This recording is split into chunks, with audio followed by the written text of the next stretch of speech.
Derrick Henry, I understand tackling fundamentals are the same for everyone, but is there anything you have to do differently with a guy that size, and especially who uses that stiff arm so regularly? Yeah, I mean, I think you gotta always have a plan when tackling. I mean, obviously, like you just said, that's every week, but this is a guy that's known for breaking tackles and just throwing defenders and stuff like that. So you gotta have a plan going into the game, and that's what comes with the film study, and we've also planned it before. Micah, it seems like Julio Jones is going to play. What kind of a threat is he? Somebody like that is always a threat. Someone that can has a history of taking the top off, great hands, can do everything on the football field. If he plans on playing, then it's going to be another weapon for him, and we got to plan accordingly. Just complement the skills between him and AJ Brown. How challenging is that? It's dangerous. It's dangerous. I mean, you always got to know where they're at. When Julio was on the Falcons, you had to always know where he was because most of the time we were probably playing over top of him because we know what type of receiver he was. But with them together, I think Brown is getting to that. He's getting that way of being a receiver that can do everything. Possession guy. He's kind of he's definitely a weapon for 17, and so we gotta always know where both of them are.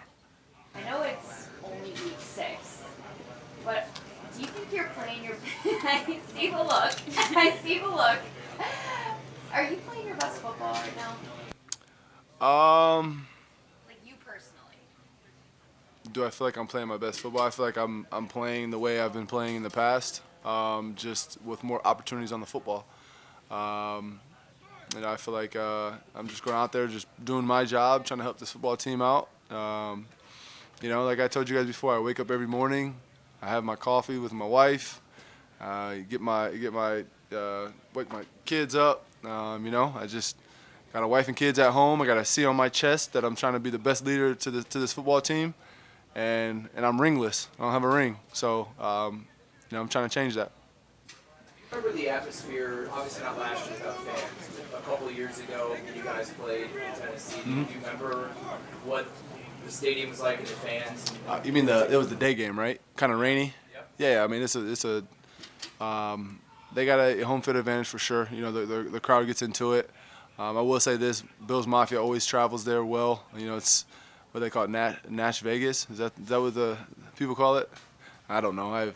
I've only been there for football games, but I know that when they see Nashville on the schedule, Bills Mafia likes to show up. So I'm sure it'll be a mixture between Titans fans and Bills Mafia. So we're excited for it.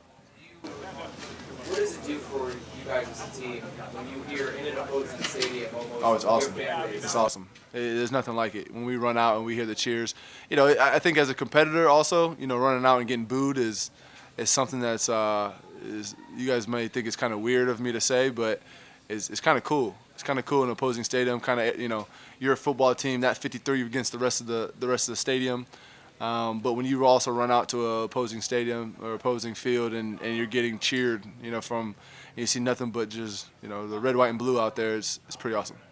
I saw a graphic today, top 3 safeties in the league, grades or whatever. Your face was on it, and It's week 6. I know, but over the years we've talked about that chip on your shoulder, like people not recognizing how good this defense is. Do you like that version of it, or do you like now where it's like you're getting that respect that you weren't getting maybe a couple years ago? Yeah, I think I've said it all to you guys. I've always took pride in that underdog role, kind of working for what's ours.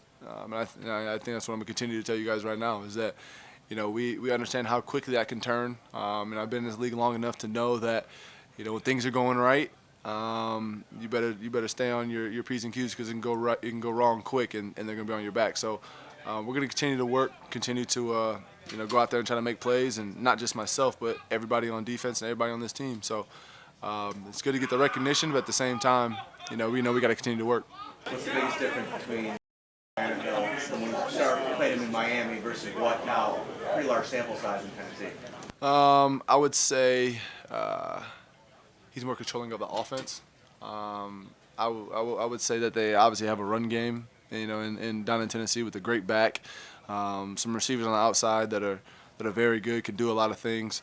You know, when he was down in Miami, he was kind of, you know, throwing the ball a lot more and not really to the same weapons that he has now. So he's more controlling the offense, and he's a huge weapon for that offense. Do you think at all about wanting to keep the interception streak going? Like, could you let that into your Hell yeah, I want to keep it going. I'm trying to get a pick this week. I'm trying to get a pick next week. Well, that's a bye.